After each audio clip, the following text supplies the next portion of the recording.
పశ్చిమ గోదావరి జిల్లా భీమవరంలో పశ్చిమ గోదావరి జిల్లా రొయ్య రైతుల సంక్షేమం ఫెడరేషన్ ఆధ్వర్యంలో విలేకరుల సమావేశం ఏర్పాటు చేశారు. దీనికి ముఖ్య అతిథిగా బీజేపీ రాష్ట్ర నాయకులు సోంవీరాజు హాజరయ్యారు. ఆయన మాట్లాడుతూ ఎవరి అనుమతితో రాత్రికి రాత్రి సీడ్ రేటును కంపెనీల వారు పెంచారని, వాటి రేటు పెంచితే రొయ్యల రేటు కూడా సమాంతరంగా పెంచాలి కదా అని ప్రశ్నించారు. ఇక్కడ మొత్తానికి చూసుకుంటే 5 కంపెనీలే ఎక్స్పోర్టింగ్ ఫీడ్ అని నిర్వహించడం ప్రభుత్వాన్ని శాసించే విధంగా తయారైందన్నారు. వారిని ప్రభుత్వం వెంటనే కట్టడి చేయాలన్నారు. కేంద్ర ప్రభుత్వంతో చర్చలు జరిపి ఆక్వా రైతుల కష్టాలను తీర్చడానికి ప్రయత్నిస్తామని తెలిపారు. 5వ తేదీన మన ముఖ్యమంత్రి గారి యొక్క సమక్షంలో బ్లూ ఎకానమీ అనే ఆలోచనతో విశాఖపట్నంలో సదస్సు జరిగింది. ఇప్పటి వరకు మనకి 70,000 కోట్ల రూపాయలు విదేశ మార్గద్రవ్యాన్ని ఈ ఆక్వా రంగం ద్వారా మనం ఆర్జిస్తున్నాం.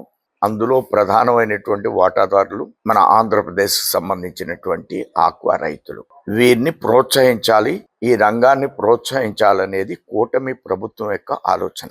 రైతుకి 215 రూపాయలు ఆ విధమైనటువంటి రేటు ఇవ్వడం మూలంగా కౌంట్కి కూడా 40 కౌంట్కి కానీ 60 కౌంట్కి కానీ ఈ కౌంట్స్ కూడా ఏమాత్రం కూడా గిట్టుబాటు ధర ఇవ్వని పరిస్థితిలో ఆంధ్రప్రదేశ్ రైతులు, ఆక్వాకల్చర్కి సంబంధించినటువంటి రైతులు చాలా తీవ్రమైనటువంటి ఇబ్బందుల్లో ఉన్నారు. దీనికి ప్రధానమైన కారణం ఒక 5గురు. ఆ 5గురు కూడా వారికి ఫీడ్ మిల్లులు ఉన్నాయి. అంటే మనకి రైతులకి ఇచ్చేటువంటి మేత, రొయ్యల మేత వారే సప్లై చేస్తున్నారు, వారే హ్యాచరీస్ రన్ చేస్తున్నారు, వారే ఫ్రీజింగ్ యూనిట్లు నడుపుతున్నారు, వారే ఎక్స్పోర్ట్ చేస్తున్నారు.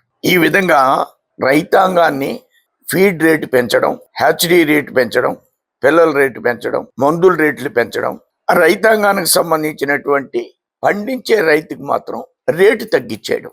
దీనిలో కూడా వాడొక గ్రూప్గా ఏర్పడుతున్నారు, ఒక ల్యాబీగా వ్యవహరిస్తున్నారు. ఈ ల్యాబీ మూలంగా 4 లక్షల మంది రైతులు ఈ రాష్ట్రంలో విలవిల్లాడుతున్నారు. దీనికి సంబంధించి కూటమిలో తప్పకుండా చర్చిస్తాం. ఈ విధమైన ఆలోచనతో మంత్రి గారు, వ్యవసాయ మంత్రి గారు ముందు ఫీడ్ రేట్ గురించి, ఫీడ్కి సంబంధించిన రైతులు వాళ్ళ ఫ్యాక్టరీ ఓనర్స్తో సమావేశాన్ని ఏర్పాటు చేశారు. దానిలో ఆయన ఎట్టి పరిస్థితుల్లో ₹1 కూడా నేను పెంచడానికి వీలు లేదనే విషయాన్ని వారు స్పష్టంగా ఒప్పుకున్నారు. అయితే రైతులు కూడా వారికి లాస్ రాకూడదు, మా రేటు పెంచాలి, ఈ రెండు సైమల్టేనియస్ గా జరగాలి అనేది ఆక్వా రైతుల యొక్క ప్రతిపాదన. ఈ ప్రతిపాదనకి వీరు ₹6కి ఫీడ్ రేట్ పెంచడానికి అంగీకరించారు. కానీ నా ఉద్దేశం ఫీడ్ రేట్ పెంచడం, ఆక్వా రైతుల యొక్క వాళ్ళ ఉత్పత్తి ధరలను కూడా పెంచాలి. ఈ రెండు సైమల్టేనియస్ గా మా ప్రభుత్వం నిర్వర్తించాలనేది నా ఆలోచన. కానీ దీనికి విరుద్ధంగా ప్రభుత్వానికి తెలియజేయకుండా ఫీడ్ రేట్ ని అమాంతం ₹10కి పెంచాడు.